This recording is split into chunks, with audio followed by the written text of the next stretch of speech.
Alright, so we want to achieve another design. Hope you've been enjoying the various videos you've been seeing. Alright, so we are going to be employing another technique to achieve this design. This design is called spiral and crumpling.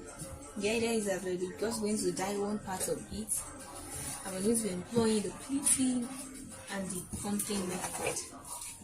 So what's spiral about it?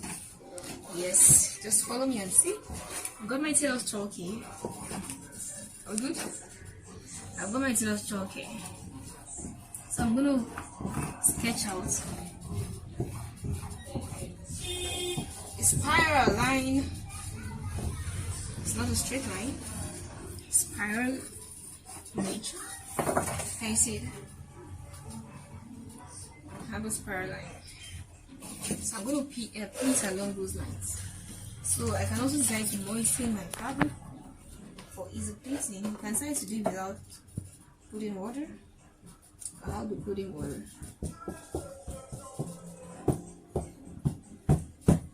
Okay.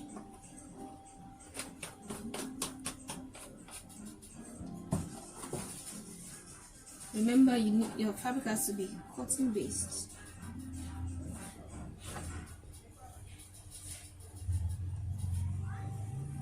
So the technique I'm employing right now is what we call the pleating technique. As you can see, I'm actually pleating along those lines.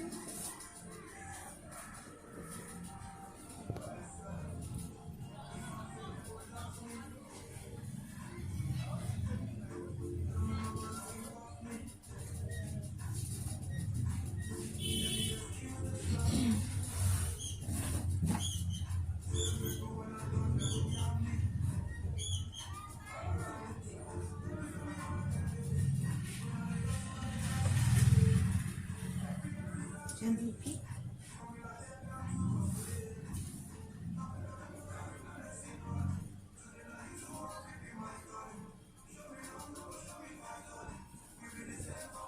This fabric is quite light in the hand, so I'm picking like this. But it's a good cotton material. It's combed cotton. Alright. So I have my pleat here. You can simply use the water to make it mold.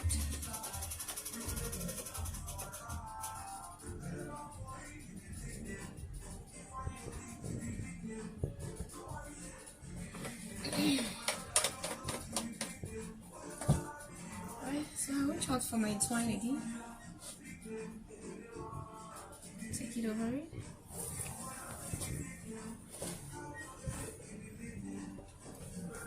Don't forget, our design is what? It's called spiral design. We're going to employ the picking. So this spiral is different from this twist, the twist we did initially. It's smooth.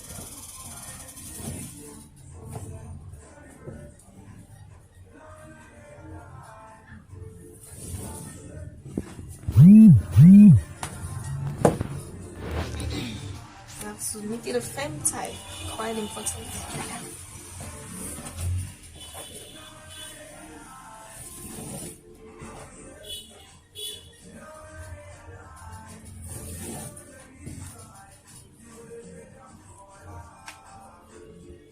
So you don't take it over and secure.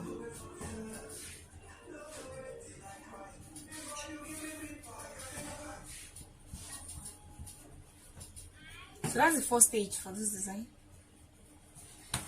So what we've done is that we've been able to pleat on the spiral sketch drawn. So what's the next thing now? The second technique we are going to employ is called the crumpling technique. So I'll just methodically crumple. So what I'm doing? Trying to crumple them with the intention of tying it. I can actually crumple without tying, note that, but most times the results will definitely vary a bit.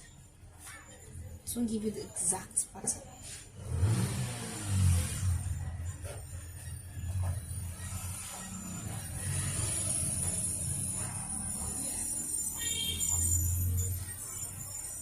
Well,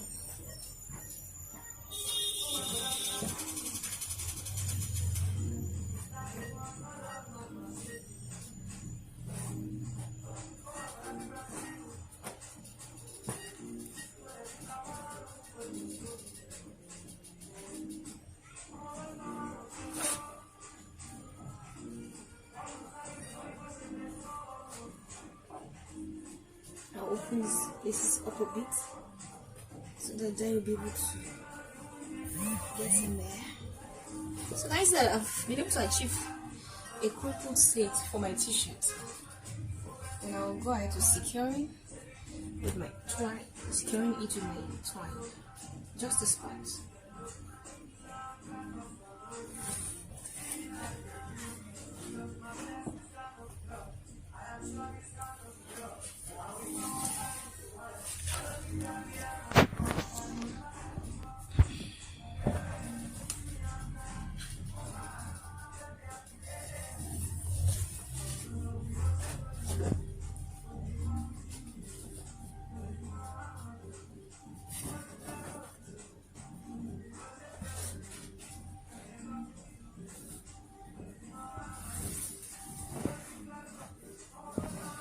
To make it really tight, we have to gather it first.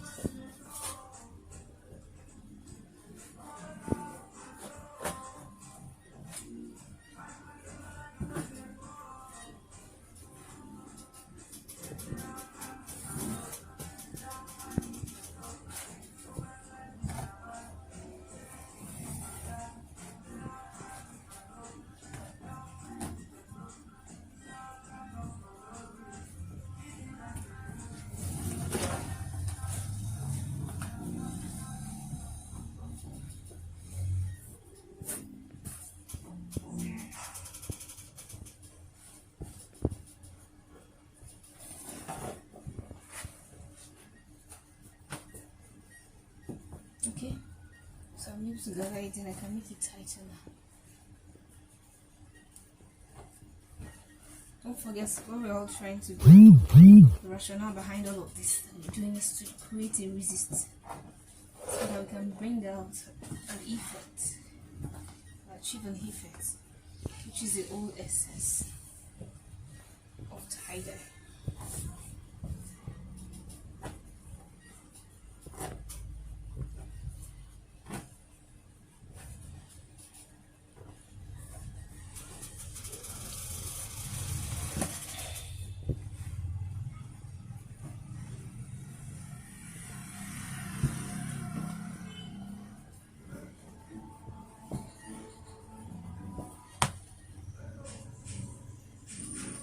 Of course, like that you continue.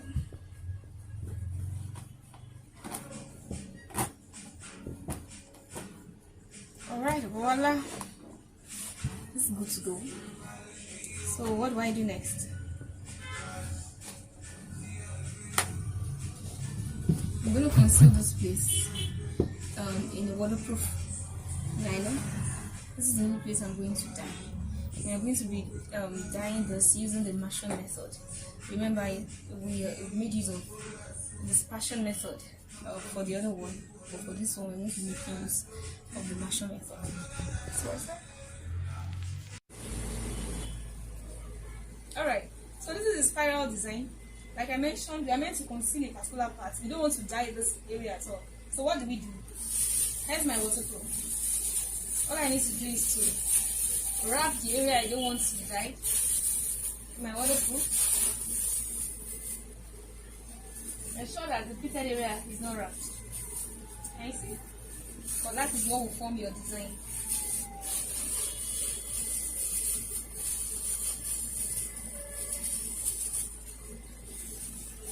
I have my hot water ready too.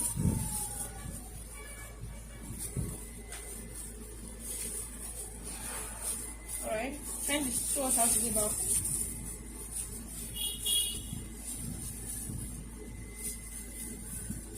So I've successfully wrapped it around. and I'll secure with a rubber band. Can you see? So that's to obstruct dye from entering into the concealed area. So that any type of tie you're doing inside that has to be firm. Don't forget.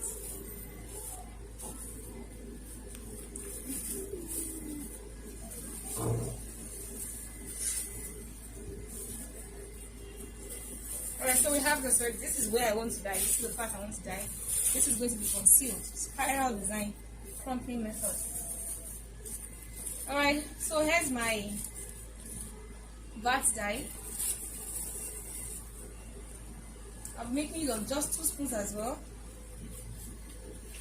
But this time around, I'm not going to be dyeing by dispersion like we did for the twist method.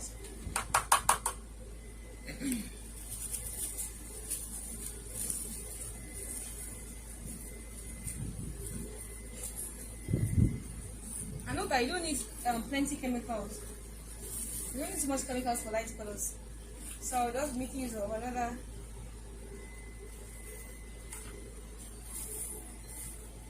two spoons. I mean 2 full spoons. Because I don't want to use so much chemicals. So that's done. I reach out for my hydrosulfite.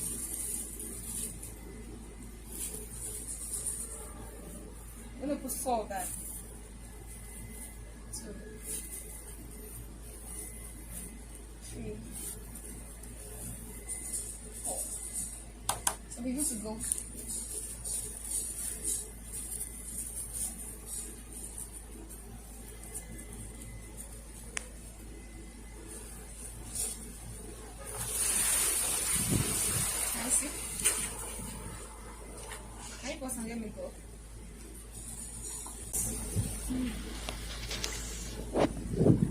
So can you see the feel?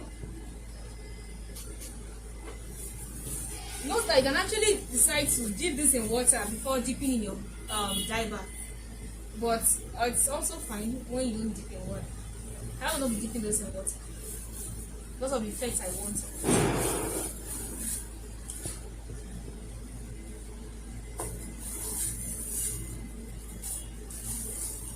That's what I'm doing. This method of dyeing is what we call dyeing by immersion. You immerse the fabric, either the old fabric or part of the fabric, and dye. And you must also be wary of your choice colors. Choice color, don't just use any color. You can see me using a red and a light color because I know it's going to come out nice. So you have to choose your colors wisely. So after turning evenly, you leave for some time.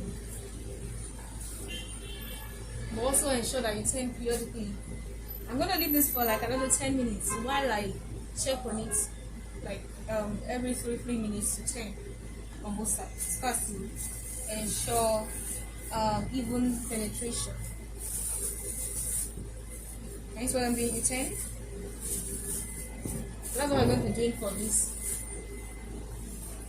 We'll leave for another 10 minutes. After we remove, we'll leave to oxidize for like another 5 minutes, and then we'll finally rinse up. For this kind of rinsing, so it's good to first pour water before you dip into the water. You pour water like it's under a running tap before you then eventually rinse it properly. Always ensure that you rinse and ensure that the water of the rinsed water comes out really white. It's very much important. So that's the dyeing process for twist design.